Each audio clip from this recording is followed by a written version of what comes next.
Hello and welcome back, Sinisters. We are back with Hello. another story. We're going to be talking about the flight attendants won't stop crying. This is a Reddit story we just found on Reddit that we are going to read through. It has about 3 parts, so yeah, we're excited. Today's story is on the community r/no sleep and was sent in by Worcester_st. 30 hours ago, I hopped on a late night flight from New York heading to Los Angeles.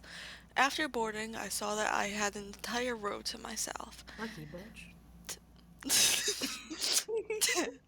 Okay.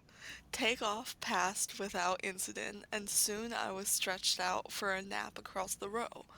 I slept for a few hours. I don't know how long, but I woke up to some severe turbulence. It's possible that the lights had went out in the cabin for a moment, but I was so disoriented that it's hard to say. I checked my phone to see that it was 4:03 a.m., which I figured gave me about an hour until we landed. When I looked out my window, I was shocked to see nothing but wide open ocean. My jaw dropped. There's obviously no ocean between New York and Los Angeles. What the I heck? hit the button to call the flight attendant and spent the next few minutes racking my brain for the lake that could have been possible, but big enough to explain what I was seeing. I jumped when the attendant flipped off the light. She was grinning from ear to ear and tears pouring down her cheeks. "How can I help you, sir?" she asked. I froze for a moment at her reaction before deciding to ask my question. "Where are we? Why does it look like we're flying over an ocean?" She wiped her cheeks to clear the tears, still grinning wildly. "Sir, we'll be landing in about an hour." Okay, thank you," I said. After she left, I checked the clock on my phone again. 4:03 a.m. Blinked back at me. It hadn't changed. It had to have been waiting with my call light on for at least 5 minutes. How was it possible that it hadn't changed at all? I opened my laptop and saw it too displayed 4:03 a.m. I pulled out my phone, started a stopwatch in the app, and spent the next 2 hours looking back and forth between the clocks, waiting for them to change. They never did. I tapped the shoulder of an older woman sitting in the row ahead of me. She looked back, an annoyed expression across her face. "Yes?" she asked. "Do you know how long until we land?" I asked. She narrowed her eyes. "The flight attendant said it would be about another hour." Oh my gosh, that would make me so mad if everybody just kept saying 1 more hour, 1 more hour, 1 more hour, and it's not gonna be 1 more hour. Oh my Right? god, that And would the frustrate me. fact and the fact they had the audacity to be annoyed about it. Right? Yes. Like, girl, no. Get out of here. Right. I shook my head in confusion. That flight attendant? We almost talked 2 hours ago. We should have landed already. She stared at me as if I was crazy. I was going to continue trying to convince her, but I felt a hand on my shoulder. I spun to see a male flight attendant grinning down at me, tears pinging off his cheeks onto my shoulder. "Sir, I'm gonna have to ask you to calm down or I'll be calling the captain." I told him that wouldn't be necessary and sat back down. He removed his hand and stepped away.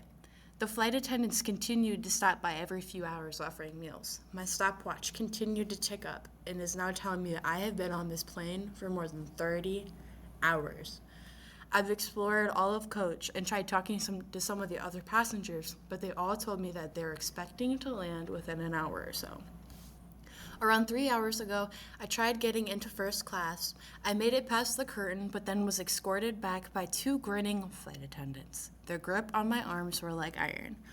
"Sir, the seatbelt light is on," one said. "Please remain in your seat with your buckle fastened. We'll be landing in about an hour." I had just about given up hope when a woman came down the aisle dressed in a business suit. She didn't look at me or slow down, but she dropped a piece of paper onto my tray as she made her way to the bathrooms at the back of the plane. I shot a look around before unrolling it. It said, "Are you stuck too?" I pulled out a pen and wrote, "Yes, it's been 30 hours." I folded the scrap of paper up and set it on the tray closest to the aisle. She left the bathroom and picked it up as she passed. It has been 30 minutes since then, and I don't know why, but I don't think the other flight attendants would like it if they knew we were talking. But that doesn't matter. I have to do something. I will update you with whatever happens next. Ooh. So who Oh, is this okay. mystery lady? We're All gonna. right. I think it. Wait, yeah, it's a lady, right? Yeah, yeah. So I wonder if how these two people only know that this is going on and everybody else doesn't understand. Like they're in a trance or something. Like I don't quite understand yet. Right. Or at Why? least it could be that everyone else knows, but just They're staying scared. silent. Really? Like, are they scared? Like they know something's going on? I don't know. Yeah. Hmm. Looks like we'll find out. A few hours after the businesswoman picked up her piece of paper with my message, she came back down the aisle and sat in the seat beside me. She bent over, trying to stay low. "So are you stuck too?" she asked. I kept my voice low. "Yeah, my name's Jack, by the way. I'd say nice to meet you, but..." She nodded. "I'm Mary. You're wrong. Getting your message was by far the best thing about the past day. I spent the last day and a half thinking I was alone in this." She paused for a moment, looking up the aisle. When she spoke again, her voice was a whisper. "So, Jack, have any theories on what the hell's going on?"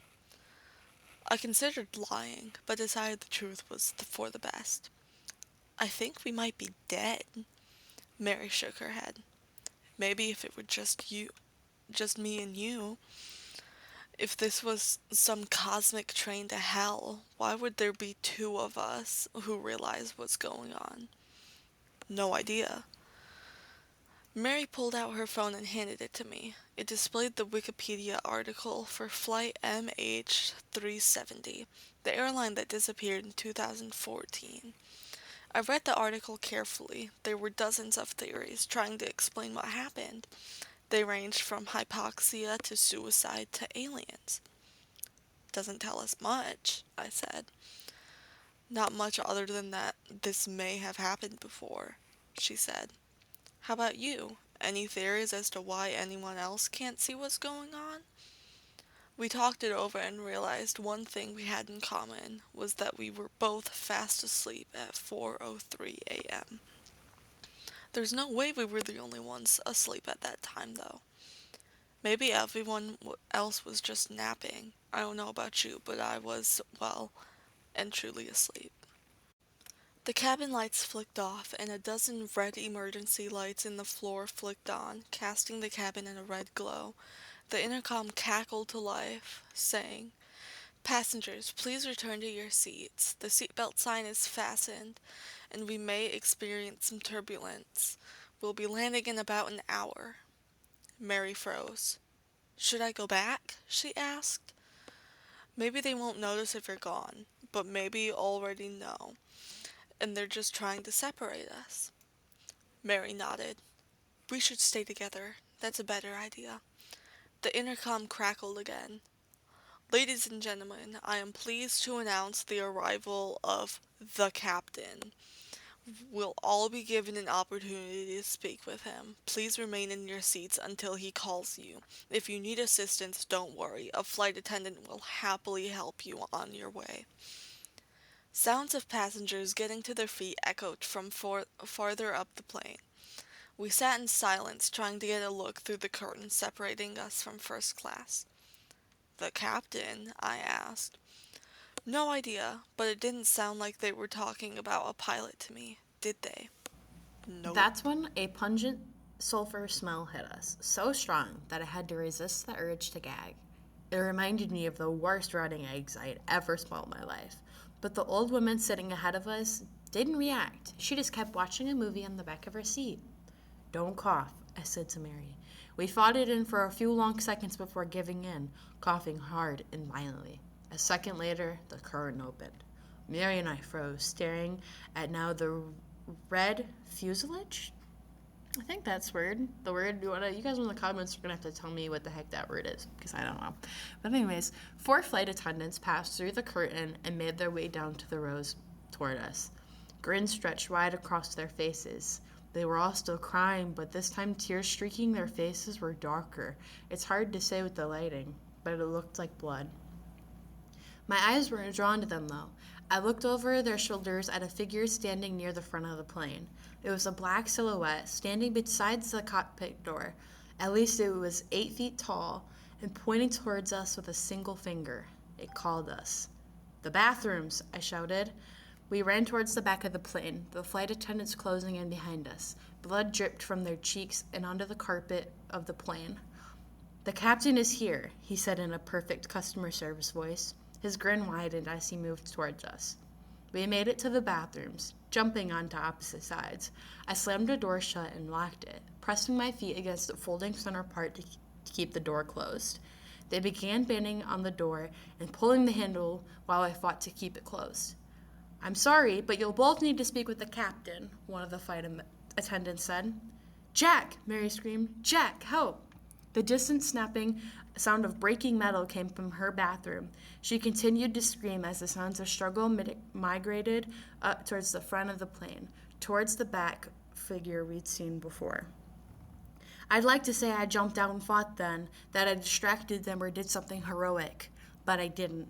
She was carried away, and after a few short seconds, her screaming was cut off.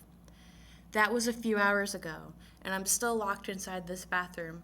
I keep trying not to think of what they've done to her. The thing at the top front of the plane didn't seem human. I hope it didn't kill her, not after she was shouting for my help like that. I couldn't take it. After I hadn't heard any movement outside for a few hours, but I'm still terrified to open the door. I'm far from the seat outlets, so my phone's almost dead and I haven't eaten in way too long. If I go out there, will the flight attendants remember? What if that thing is still waiting for people? I don't have much time to make a decision, but I'll update you with what happens next. After another dozen hours or so, I opened the bathroom door. The lights in the cabin were back to normal, and I couldn't smell any sulfur. I cautiously made my way back to my seat and almost cried when the grinning, crying flight attendant came by offering me a meal. The crappy airline food, the most delicious thing I ever eaten. When I'd finished, my mind immediately turned to Mary. What had happened to her? I crept down the aisle towards first class, trying to keep a low profile. Surprisingly, the flight attendants were nowhere to be seen. They'd almost seemed to ignore me, almost as if they'd wanted me to find her. She had a row to herself, and she was staring down at her phone in the window seat. I slid into the aisle and shook her arm. Mary, I hissed. She pulled out her headphones and stared at me with a surprised expression. Yeah, what's going on? Are you okay? I asked. What did that thing do to you? What did they do to you? I'm sorry, remind me how I know you? What do you mean? I realized with a sinking horror that she had no idea who I was. I fought back tears. Mary, how long have you been on this flight? She checked the watch on her wrist. Well, it's 4:03 a.m., so a few hours at least.